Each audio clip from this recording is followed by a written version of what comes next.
Good morning. आजच्या या सेशनमध्ये आपले सर्वांचे स्वागत आहे. आज आपण व्यावसायिक अर्थशास्त्र किंवा सूक्ष्म अर्थशास्त्राच्या मर्यादा याविषयी चर्चा करणार आहोत. व्यावसायिक अर्थशास्त्राच्या अभ्यासाची सुरुवात ही 1776 पासून झाली आहे. 1776ला ॲडम स्मिथ यांनी अर्थशास्त्राला किंवा सूक्ष्म अर्थशास्त्राला इतर शास्त्रांपासून वेगळं करून अर्थशास्त्राचा वेगळा दर्जा प्राप्त करून देण्याचं कार्य केलं. त्यामुळे ॲडम स्मिथ यांना अर्थशास्त्राचा जनक असं म्हटलं जातं. 1776 पासून तर 1929-30 पर्यंत आर्थिक विश्लेषणावर सूक्ष्म अर्थशास्त्राचा प्रभाव होता. परंतु 1929-30च्या काळात जगामध्ये जागतिक महामंदी अस्तित्वात आली. या जागतिक महामंदीच्या काळात सूक्ष्म अर्थशास्त्राचा प्रभाव हा कमी झाला. कारण 1936 मध्ये लॉर्ड केन्स यांनी सूक्ष्म अर्थशास्त्रीय विश्लेषणाऐवजी स्थूल अर्थशास्त्रीय विश्लेषणाला महत्त्व प्राप्त करून दिलं. त्याचप्रमाणे सूक्ष्म अर्थशास्त्र किंवा सूक्ष्म अर्थशास्त्रीय विश्लेषण जागतिक महामंदीचे निवारण करण्यासाठी असमर्थ असल्याची टीका लोकांकडून करण्यात आली. त्यातूनच व्यावसायिक अर्थशास्त्र किंवा सूक्ष्म अर्थशास्त्राच्या मर्यादा स्पष्ट झाल्या आहेत. सूक्ष्म अर्थशास्त्राच्या मर्यादा सविस्तरपणे पुढील प्रमाणे विचारात घेता येतील. त्यातली पहिली मर्यादा आहे बचतीचा विरोधाभास. सूक्ष्म अर्थशास्त्रातील व्यक्तिगत पातळीवरील निर्णय समग्र किंवा स्थूल पातळीवर संपूर्ण अर्थव्यवस्थेच्या पातळीवर खरे ठरतातच असे नाही आणि त्यामधूनच काही विरोधाभास अस्तित्वात येतात. या विरोधाभासामध्ये बचतीचा विरोधाभास ही एक महत्त्वाची मर्यादा आहे. बचतीचा विरोधाभास म्हणजे व्यक्तिगत एका घटकाने म्हणजे एका उपभोक्त्याने किंवा एका कुटुंबाने किंवा एका व्यवसाय संस्थेने बचत करणे हे चांगले समजले जाते. परंतु संपूर्ण समाजाच्या बचतीचा विचार केला तर एकूण बचतीचे प्रमाण कमी होते. म्हणजेच व्यक्तिगत घटकाच्या दृष्टिकोनातून बचतीत वाढ होते, परंतु संपूर्ण समाजाची बचत मात्र त्या ठिकाणी कमी होते. असा विरोधाभास त्या ठिकाणी निर्माण होतो. कारण प्रत्येक व्यक्तीने किंवा व्यक्तिगत घटकाने जर बचत केली तर त्याचा परिणाम मागणी कमी होत. मागणी कमी झाली तर पुरवठा व उत्पादन कमी होत. उत्पादन कमी झालं तर रोजगार पातळी कमी होत. रोजगार पातळी कमी झाली तर उत्पन्न पातळी कमी होऊन बचतीचं प्रमाण हे कमी होत. त्यामुळे सूक्ष्म अर्थशास्त्राची ही एक मर्यादा आहे. त्यानंतर दुसरी मर्यादा आहे रोजगाराचा विरोधाभास. सूक्ष्म अर्थशास्त्रीय विश्लेषणानुसार एका व्यवसाय संस्थेने जर वेतन दरात कपात करून श्रमिकांच्या संख्येत वाढ केली तर त्या व्यवसाय संस्थेच्या दृष्टीने रोजगारात वाढ झाली असा निष्कर्ष निघतो किंवा असा निष्कर्ष काढला जातो. परंतु वेतन दरात केलेल्या कपातीमुळे उत्पन्न पातळीमध्ये घट होते. म्हणजेच रोजगार पातळीत वाढ न होता घट झाली आहे असा निष्कर्ष एकूण लोकसंख्येच्या बाबतीत काढला जातो. त्यामुळे त्याला रोजगाराचा विरोधाभास असे म्हणतात आणि रोजगाराचा विरोधाभास ही सूक्ष्म अर्थशास्त्राची एक महत्त्वाची मर्यादा आहे. त्यानंतर आहे विसंगत विश्लेषण. सूक्ष्म अर्थशास्त्राची एक महत्त्वाची मर्यादा म्हणजे सूक्ष्म अर्थशास्त्रीय विश्लेषण हे विशिष्ट गृहीत परिस्थितीवर किंवा विशिष्ट गृहीतांवर आधारित असलेले विश्लेषण आहे. उदाहरणार्थ मागणी नियम. मागणी नियमाचा विचार केला तर मागणी नियमानुसार मागणीवर परिणाम करणारे इतर सर्व घटक स्थिर आहेत असे गृहीत मानून फक्त किमतीतील बदलाच्या व्यस्त प्रमाणात मागणीत बदल होतो याचे विश्लेषण केले जाते.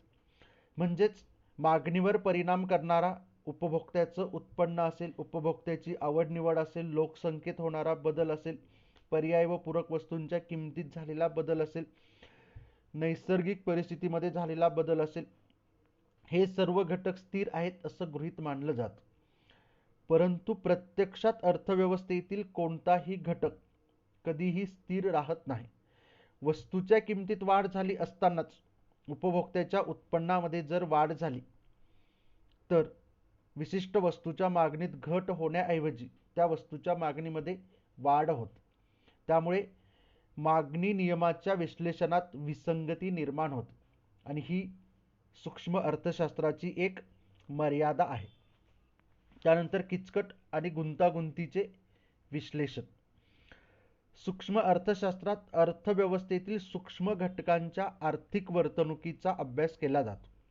त्यामुळे सूक्ष्म अर्थशास्त्रीय विश्लेषण अर्थव्यवस्थेतील सूक्ष्म घटकांच्या विश्लेषणात एवढे गुंतून गेलेले आहे की स्थूल अर्थशास्त्रीय किंवा समग्र आर्थिक प्रश्नांवर विश्लेषण करणे सूक्ष्म अर्थशास्त्रामध्ये शक्य होत नाही.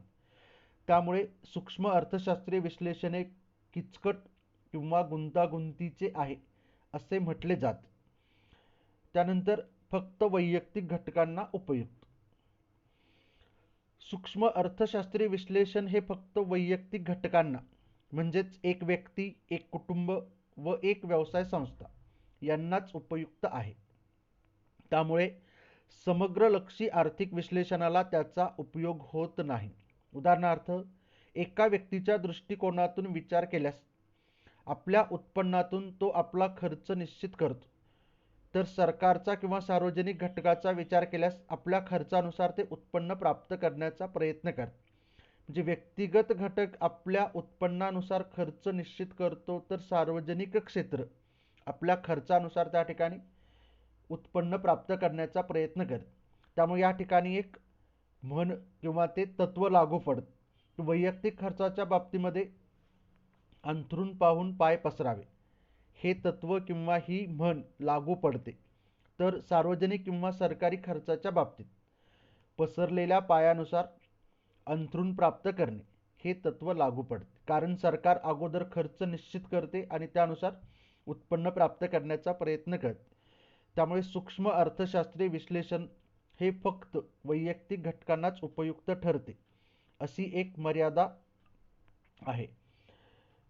त्यानंतर निरहस्तक्षेप धोरण. सूक्ष्म अर्थशास्त्रीय विश्लेषण हे निरहस्तक्षेप धोरणावर किंवा तत्वावर आधारित आहे. म्हणजेच अर्थव्यवस्थेतील कोणत्याही आर्थिक व्यवहारांमध्ये, कोणत्याही आर्थिक क्रियांमध्ये सरकारचा कोणत्याही प्रकारचा हस्तक्षेप नसतो. या तत्वावर सूक्ष्म अर्थशास्त्रीय विश्लेषण आधारित आहे. परंतु आजच्या आधुनिक काळात आर्थिक व्यवहारांचा, आर्थिक क्रियांचा विचार केला तर निरहस्तक्षेप धोरण ही संकल्पना लागू पडत नाही. कारण आजच्या आधुनिक काळात सामाजिक कल्याण किंवा लोककल्याणाचं उद्दिष्ट साध्य करण्यासाठी सरकारचा हस्तक्षेप हा अनिवार्य झालेला आहे. त्यामुळे सूक्ष्म अर्थशास्त्राच्या विश्लेषणावर किंवा नियमांवर किंवा त्याच्या सत्यतेवर मर्यादा येतात. त्यानंतर मर्यादित उपयुक्तता.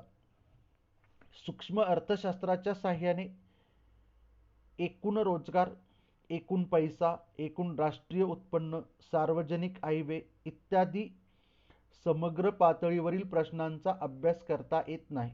कारण सूक्ष्म अर्थशास्त्रामध्ये एक व्यक्ती, एक कुटुंब, एक व्यवसाय संस्था यांच्या रोजगार पातळीचा, त्यांच्या उत्पन्नाचा, त्यांच्या खर्चाचा सूक्ष्म पद्धतीने अभ्यास केला जातो. परिणामी सूक्ष्म अर्थशास्त्राची उपयुक्तता मर्यादित होते. म्हणजेच सूक्ष्म अर्थशास्त्रावर मर्यादा येतात.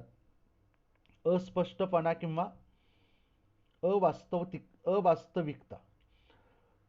सूक्ष्म अर्थशास्त्राच्या विश्लेषणावर अस्पष्टपणाची मर्यादा येते.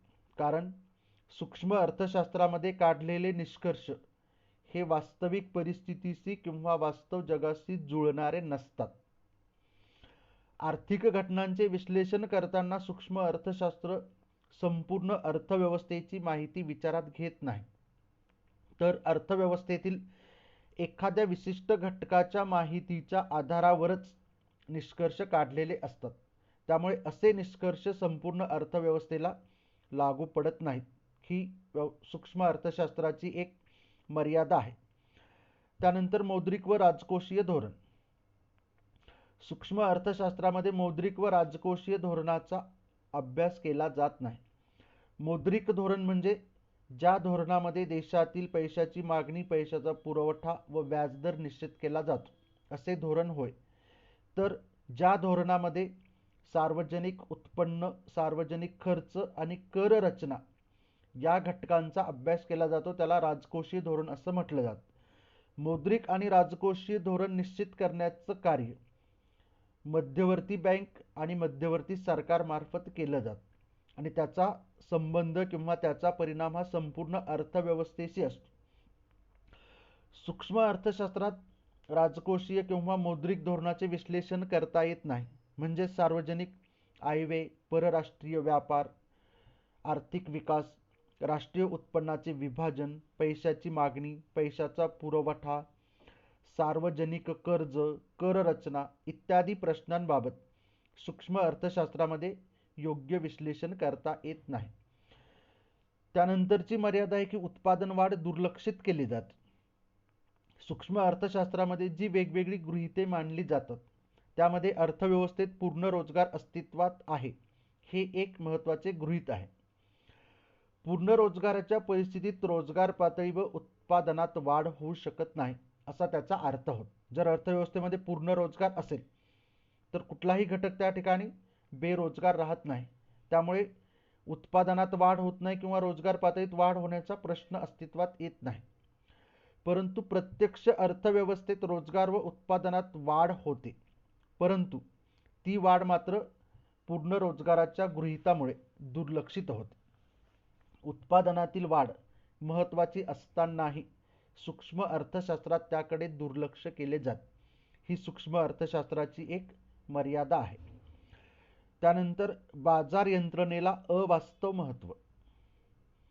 उत्पादन व विभाजन यांच्याशी संबंधित प्रश्न सोडविण्यासाठी सूक्ष्म अर्थशास्त्रात बाजार यंत्रणेला अवास्तव महत्त्व दिले आहे. त्यामुळे बाजार यंत्रणेच्या साहाय्याने किंवा बाजार यंत्रणेच्या वापरामुळे निर्माण होणारे दोष देखील सूक्ष्म अर्थशास्त्रात दुर्लक्षित केले जातात आणि त्यामुळेच सूक्ष्म अर्थशास्त्रावर किंवा सूक्ष्म अर्थशास्त्राच्या विश्लेषणावर मर्यादा येतात. त्यानंतरचा घटक आहे किंमत यंत्रणा व विभाजन. सूक्ष्म अर्थशास्त्रीय विश्लेषणानुसार किंमत यंत्रणेद्वारे उत्पन्नाचे विभाजन होते, परंतु त्यामुळे अर्थव्यवस्थेत आर्थिक विषमता निर्माण होते. त्याचप्रमाणे दुर्मिळ उत्पादन घटक अधिक नफा प्राप्त करून देणाऱ्या चैनीच्या वस्तूंच्या उत्पादनात अधिक प्रमाणात वापरले जातात. त्यामुळे उत्पादन साधनांचे देखील अयोग्य वितरण होते. किंमत यंत्रणेमुळे प्रत्येक घटक किंवा उत्पादक व विक्रेता जास्त नफा प्राप्त करण्याच्या दृष्टिकोनातून प्रयत्न करतात. त्यामुळे आर्थिक विषमता निर्माण होते. त्याचप्रमाणे जे उत्पादन घटक अत्यावश्यक किंवा मूलभूत वस्तूंच्या उत्पादनामध्ये वापरणे आवश्यक आहे त्याऐवजी ते उत्पादन घटक चैनीच्या वस्तूंच्या उत्पादनात जास्त प्रमाणात वापरले जातात. त्यामुळे उत्पादन घटकांचे देखील अयोग्य प्रमाणात वितरण होते. तर अशा प्रकारे सूक्ष्म अर्थशास्त्रीय विश्लेषणावर वेगवेगळ्या प्रकारच्या मर्यादा पडतात असे म्हणतात. सूक्ष्म आर्थिक विश्लेषणावर या मर्यादा जरी पडत असल्या तरी सूक्ष्म अर्थशास्त्रीय विश्लेषणे पूर्णपणे निरुपयोगी आहे असे नाही. कारण सूक्ष्म अर्थशास्त्राच्या अभ्यासाचा स्थूल अर्थशास्त्रातील प्रश्नांवर किंवा स्थूल अर्थशास्त्रातील विश्लेषणावर प्रभाव असतो. कारण एका व्यक्तीच्या आर्थिक विश्लेषणावरूनच संपूर्ण अर्थव्यवस्थेतील उपभोक्त्यांची आर्थिक वर्तणूक कशी असेल याचं विश्लेषण केलं जातं. त्यामुळे सूक्ष्म अर्थशास्त्राच्या अभ्यासाचा स्थूल अर्थशास्त्रातील प्रश्नांवर, समस्यांवर प्रभाव असतो ही गोष्ट नाकारता येत नाही. त्याचप्रमाणे स्थूल अर्थशास्त्राचा अभ्यास करण्यासाठी सूक्ष्म अर्थशास्त्रीय विश्लेषण देखील उपयुक्त आहे किंवा स्थूल अर्थशास्त्रीय अभ्यासासाठी सूक्ष्म अर्थशास्त्रीय विश्लेषण हे आधारभूत आहे. त्यामुळे सूक्ष्म अर्थशास्त्राचे महत्त्व कमी होत नाही. तर अशा प्रकारे हा व्हिडिओ शेवटपर्यंत बघितल्याबद्दल सर्वांचे धन्यवाद. थँक्यू.